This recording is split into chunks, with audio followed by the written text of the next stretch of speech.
We are Nitjan and Janani.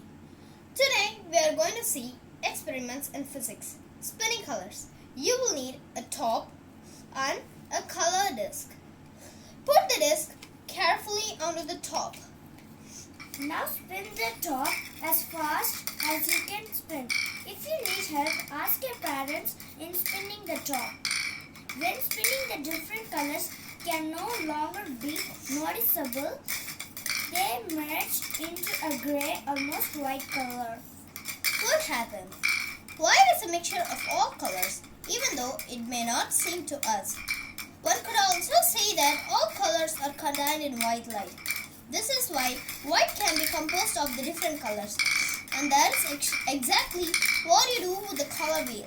It's really your eyes that are observing the change in color because they cannot follow the fast spinning top rather than the object actually changing color itself. Thank you. Thank you.